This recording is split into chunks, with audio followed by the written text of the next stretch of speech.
Good morning. जय हिंद दोस्तों, आप सभी का स्वागत है 24 जुलाई के करंट अफेयर्स में। टाइम फिक्स सुबह के 8 बज चुके हैं। डेली की तरह यह क्लास फिक्स सुबह 8 बजे होती है, तो आप सभी से रिक्वेस्ट है टाइम से आ जाया करें। 24 जुलाई के करंट अफेयर्स लेकर के मैं आपके सामने आ गया हूँ। बाइलिंगुअल रूम में क्लास है, सभी एग्जाम स्टेट के एसएससी पुलिस MTS CGL सभी के लिए है ये। तो अब मैं इसकी शुरुआत करता हूँ पहले करंट अफेयर्स के साथ। चलो उससे पहले कुछ ये महत्वपूर्ण 5-6 क्वेश्चन है, ये देख लो कि जैसे महात्मा गांधी द्वारा स्थापित अखिल भारतीय हरिजन संघ कब स्थापित किया गया था। जो अखिल भारतीय हरिजन संघ था वो महात्मा गांधी के द्वारा किस वर्ष से स्थापित किया गया था। तो बता दूं ये किया गया था 1920 में महात्मा गांधी के द्वारा। तो महात्मा गांधी ने अखिल भारतीय हरिजन संघ की स्थापना 1920 में की थी। और महात्मा गांधी के द्वारा एक प्रसिद्ध न्यूज़पेपर हरिजन का भी स्टार्टिंग की गई थी, वो 1932 में की गई थी इनके द्वारा, हरिजन न्यूज़पेपर की। और इनका एक और फेमस था इंडियन ओपिनियन, उसको भी इन्होंने साउथ अफ्रीका से किया था। जब साउथ अफ्रीका गए थे 1903 में स्टार्टिंग की थी इस इंडियन ओपिनियन न्यूज़पेपर की। और यंग इंडिया की भी शुरुआत की थी 1919 में। ठीक है, आगे क्वेश्चन नंबर 2 है इसमें कि सत्याग्रह सबसे पहले किसने मतलब कहाँ से शुरू किया गया था। जो सत्याग्रह किया गया था महात्मा गांधी के द्वारा, वो सबसे पहले कहाँ से शुरुआत हुई थी उसकी। तो इसमें बता दूं ये हुई थी चंपारण से, 1917 में चंपारण से किया गया था। जब अफ्रीका से आए थे तो उसके बाद सबसे पहला सत्याग्रह इन्होंने चंपारण से किया था, चंपारण बिहार से 1917 में। भारत में पहली जनगणना किसके समय में हुई थी। बताइए, भारत की जो जनगणना हुई थी सबसे पहले वो किसके समय में हुई थी। तो बता दूं इसमें तो ये गलत दिया हुआ है कि जो भारत में जनगणना का कार्य किया गया था सबसे पहले 1872 में लॉर्ड मेयो के काल में किया गया था। ठीक है, लॉर्ड मेयो के काल में 1872 में। लेकिन नियमित रूप से जैसे 10 के आधार पर 10 वर्षों के बाद जो जनगणना होती है वो 10 के आधार पर पहली बार की गई थी रिपन के शासनकाल में 1881-82 में। ठीक है, याद रखना 1881-82 में नियमित 10 के आधार पर लॉर्ड रिपन के। आगे फिर इसमें भारत के वायसराय जब रोलेक्ट एक्ट आया उस समय कौन थे।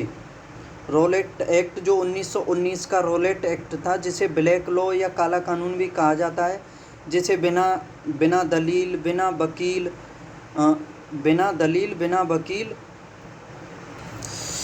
सबसे पहले इसमें है बिना दलील, सबसे पहले दलील होगी यानी बिना दलील के, फिर बिना वकील के, और फिर उसके बाद बिना वकील के।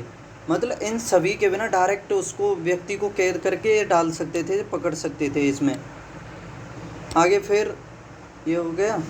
राजभाषा के रूप में अंग्रेजी की शुरुआत किसके द्वारा की गई थी। राजभाषा की जो शुरुआत की गई थी अंग्रेजी, उसकी शुरुआत किसके द्वारा की गई थी।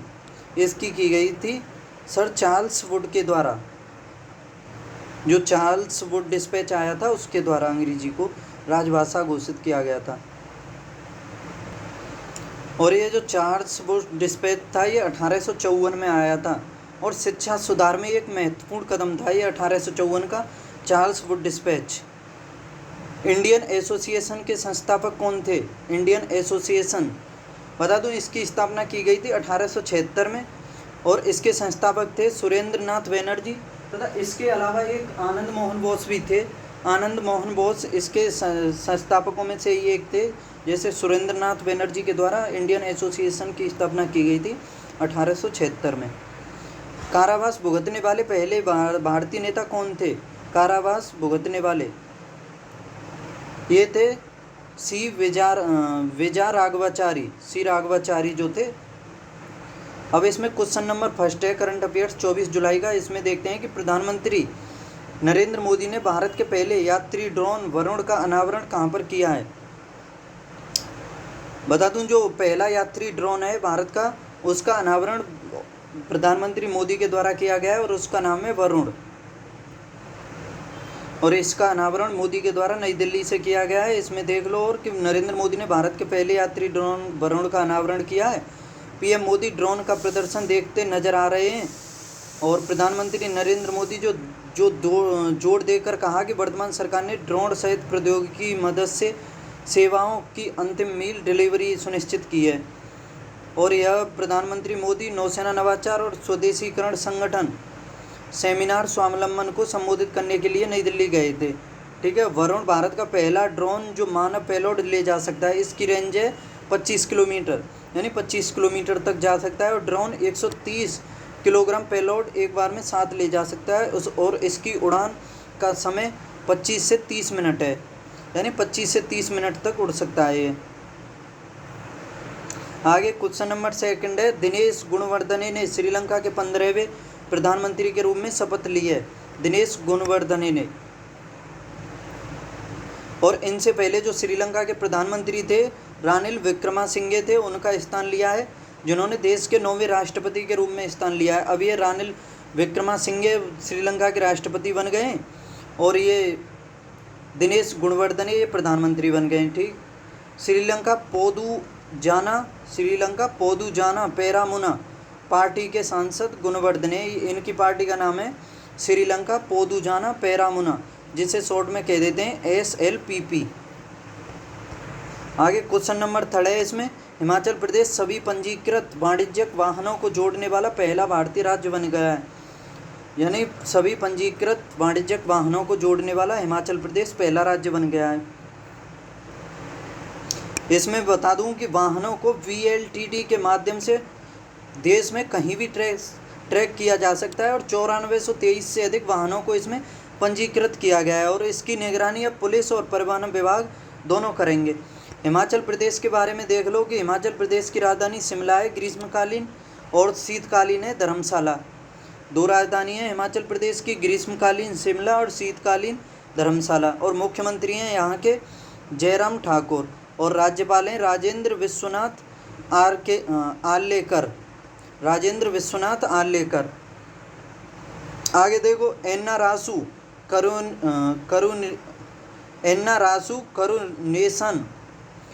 रासु करुणेसन को IAPH द्वारा भारत में अपने प्रतिनिधि के रूप में सेवा देने के लिए चुना गया है। एन्ना रासु करुणेसन को IAPH द्वारा, ये IAPH यानी international association of ports and harbours के द्वारा एन्ना रासु करुणेसन को आधिकारिक प्रतिनिधि के रूप में चुना गया है भारत में। और IAPH के प्रबंध निदेशक हैं पैट्रिक वर्होवेन।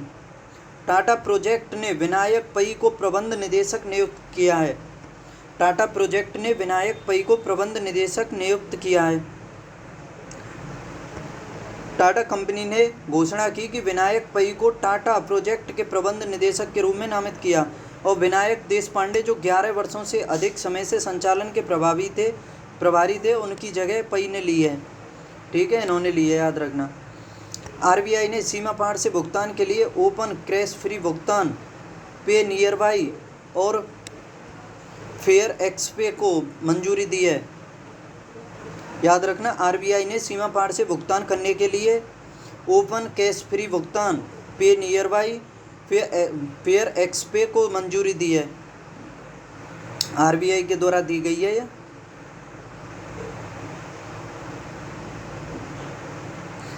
आगे इसमें भारत की जैव अर्थव्यवस्था 2030 तक संभवतः $30 बिलियन तक पहुंच जाएगी। संभावना जताई गई है कि भारत की जो अर्थव्यवस्था है 2030 तक 300 बिलियन डॉलर तक पहुंच जाएगी। इसमें देख लो अच्छे से कि 2025 और 2030 तक भारत की जैव अर्थव्यवस्था क्रम से 150, यानी 2025 में तो 150 अरब डॉलर और 2030 में 300 अरब डॉलर तक पहुंचने का अनुमान लगाया गया है। और जैव प्रौद्योगिकी उद्योग अनुसंधान सहायता परिषद यानी BRIAK ने जैव प्रौद्योगिकी क्षेत्र के आर्थिक योगदान की जानकारी के आधार पर भारतीय जैव अर्थव्यवस्था रिपोर्ट जारी की है। ये जो रिपोर्ट है प्रौद्योगिकी उद्योग अनुसंधान सहायता परिषद के द्वारा जारी की गई है। भारत की जैव, ये तो हो गया, आगे देखते हैं। बता दूं इसमें कि विज्ञान और प्रौद्योगिकी राज्य मंत्री हैं जितेंद्र सिंह, विज्ञान और प्रौद्योगिकी राज्य मंत्री, और सचिव DBT के सचिव हैं राजेश गोखले। नीति आयोग के बारे में देख लो कि भारत का अनुसंधान एवं विकास व्यय दुनिया भर में सबसे कम में से एक है। जो भारत का अनुसंधान एवं विकास पर व्यय होता है वो दुनिया में सबसे कम है। ये नीति आयोग की रिपोर्ट है, सरकारी थिंक टैंक है नीति आयोग और इंस्टीट्यूट फॉर कॉम्पिटिटिवनेस की एक रिपोर्ट के अनुसार भारत दुनिया में सबसे कम अनुसंधान एवं विकास पर व्यय करने वाले देशों में पहले नंबर पर है। वास्तव में भारत में अनुसंधान एवं विकास खर्च में कमी आई है, जो 2008 से 2009 में सकल घरेलू उत्पाद के 0.8% से घटकर के 2017 में 17-18 में 0.7% हो गया है। यानी जीडीपी का 0.8% से 2017-18 में 0.7% हो गया है ये खर्चा। और आंकड़ों के मुताबिक भारत में अन्य ब्रिक्स देशों की तुलना में GERD कम है। और ब्राज़ील, रूस, चीन और दक्षिण अफ्रीका भारत के अलावा ये ब्रिक्स के देश हैं के लिए व्यय राशि क्रमशः 1.2 ब्राज़ील के लिए 1.2 1.1% रूस के लिए 2% चाइना के लिए और 0.8% अफ्रीका के लिए। लगभग 1.8% वैश्विक औसत है इनका। अब आगे देखो कि नीति आयोग द्वारा डिजिटल बैंक शीर्षक से रिपोर्ट जारी की गई है। नीति आयोग के द्वारा डिजिटल बैंक शीर्षक से रिपोर्ट जारी की गई है। इसमें समझ लो कि जो नीति आयोग के CEO हैं वो सुमन बेरी हैं। इसमें थोड़ा मुझे टाइप करने में गलत लग रहा है कि नीति आयोग के जो CEO हैं वो तो ये हैं परमेश्वर अय्यर। लेकिन इसके बारे में बता दूं, परमेश्वर अय्यर तो जो थे अब तो मेरे हिसाब से ये भी हट गए हैं, क्योंकि इनको जो है विश्व बैंक में कार्यकारी निदेशक बना दिया गया है परमेश्वर अय्यर को। ठीक है, तो इसके बाद बने मुझे याद आ रहा है R सुब्रमण्यम। इस टाइम जो CEO हैं नीति आयोग के वो R सुब्रमण्यम हैं और ये परमेश्वरन अय्यर को विश्व बैंक में कार्यकारी निदेशक बना दिया गया है। और सुमन बेरी हैं ये उपाध्यक्ष हैं नीति आयोग की। और नीति आयोग के अध्यक्ष कौन होते हैं? फिर वो प्रधानमंत्री होते हैं। और वरिष्ठ सलाहकार अन्ना रॉय ने जारी की है। ये जो रिपोर्ट है इन तीनों के द्वारा जारी की गई है, सुमन बेरी, परमेश्वर अय्यर और अन्ना राय के द्वारा। ठीक है, और ये बताओ नीति आयोग के जो पहले CEO थे वो कौन थे? बता दूं, वो थी सिंगुश्री खुल्लर। आगे WHO रिपोर्ट, भारत 2021 में $87 बिलियन प्राप्त कर शीर्ष प्रेषण प्राप्त करता था। WHO की रिपोर्ट के अनुसार भारत 2021 में $87 बिलियन प्राप्त करके शीर्ष प्रेषण प्राप्त करता था। WHO यानी वर्ल्ड हेल्थ ऑर्गेनाइजेशन, विश्व स्वास्थ्य संगठन, इसका मुख्यालय जिनेवा स्विट्जरलैंड में है, याद रखना। और इसकी रिपोर्ट के अनुसार 2021 में वर्तमान अमेरिकी डॉलर में निम्न और मध्यम आय वाले देशों में भारत प्रेषण प्रवाह के लिए शीर्ष प्राप्तकर्ता देश था। और शरणार्थियों और प्रवासियों के स्वास्थ्य पर पहली विश्व रिपोर्ट के अनुसार भारत को 2021 में $87 बिलियन का प्रेषण प्राप्त हुआ था। और उसके बाद चीन को 53, मैक्सिको को भी 53, फिलीपींस 36, इस तरह से।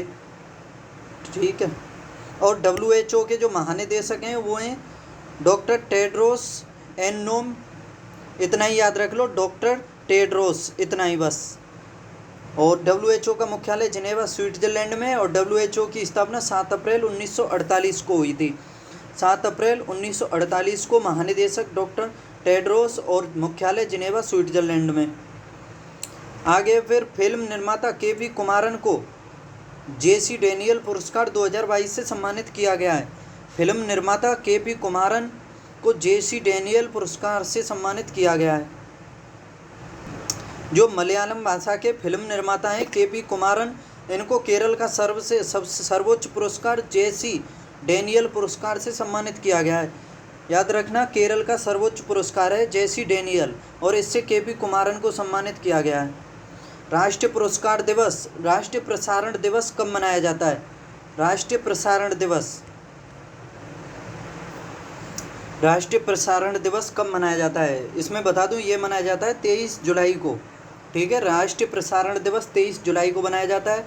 और इसमें मैं आपको बता देता हूं कि 23 जुलाई 1927 को इंडियन ब्रॉडकास्टिंग सर्विस या कंपनी की स्थापना हुई थी। इंडियन ब्रॉडकास्टिंग कंपनी या सर्विस 23 जुलाई 1927 को।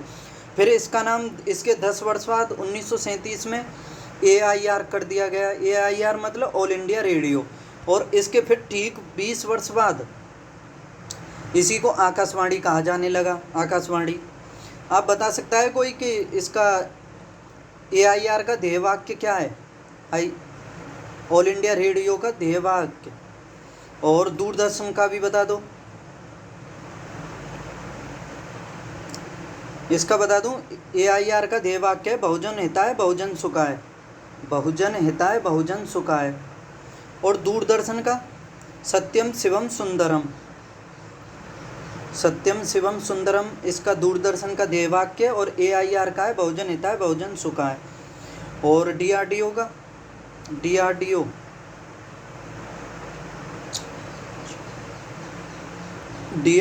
Defence Research Development Organisation. बलस्य मूलम विज्ञानम यानी शक्ति का स्रोत विज्ञान है। बलस्य मूलम विज्ञानम। तो इसमें देख लो, 23 जुलाई को मनाया जाता है राष्ट्रीय प्रसारण दिवस।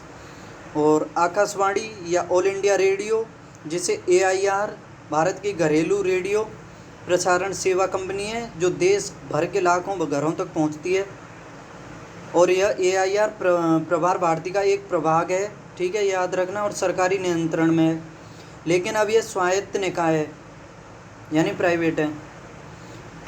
आगे देखो, CBDT द्वारा 24 जुलाई को आयकर दिवस या आयकर दिवस मनाया जाता है। आयकर दिवस कब मनाया जाता है? CBDT द्वारा 24 जुलाई को आयकर दिवस मनाया जाता है। Central board of direct tax यानी CBDT। केंद्रीय प्रत्यक्ष कर बोर्ड यानी CBDT ने 24 जुलाई 2022 को 162वां आयकर दिवस मनाया, जिसे आयकर दिवस भी कहा जाता है।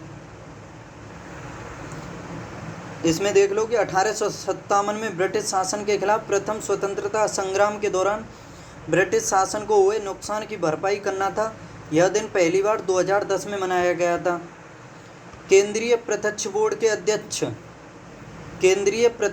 बोर्ड के अध्यक्ष हैं नितिन गुप्ता। और केंद्रीय प्रत्यक्ष कर बोर्ड की स्थापना हुई थी 1924 में और इसका मुख्यालय नई दिल्ली में है। विश्व फ्रेजाइल एक्स जागरूकता दिवस ये 22 जुलाई को मनाया जाता है। वर्ल्ड फ्रेजाइल एक्स डे 22 जुलाई को। प्रसिद्ध वैज्ञानिक और निदेशक ILS अजय परिदा का निधन हो गया है। ये भारत के प्रसिद्ध वैज्ञानिक और निदेशक हैं ILS, इनका निधन हो गया है, ठीक। प्रसिद्ध हैं ये। प्रसिद्ध वैज्ञानिक इंस्टीट्यूट ऑफ लाइफ साइंसेज के निदेशक डॉक्टर अजय कुमार परिंदा का 58 वर्ष की आयु में निधन हो गया है। और 2014 में इन्हें भारत के राष्ट्रपति द्वारा पद्मश्री पुरस्कार भी मिल चुका है। तो दोस्तों, ये 24 जुलाई के करंट अफेयर्स मैंने आपके सामने देखे, कैसे लगे बताइए। कुछ कम ही लाया हूँ मैं इसमें, वीडियो जो है आज शॉर्ट रही है कल के मुकाबले। और कल लाऊंगा फिर 25 जुलाई के करंट अफेयर्स डेली फिक्स 8 बजे लाता हूँ मैं। तो आपसे रिक्वेस्ट है सभी टाइम से आ जाया करें। वीडियो को लाइक शेयर ज़रूर कीजिए। चैनल को सब्सक्राइब नहीं किया है तो पहले चैनल को सब्सक्राइब करें। पढ़ते रहें, हंसते खेलते मुस्कुराते रहें। बाय।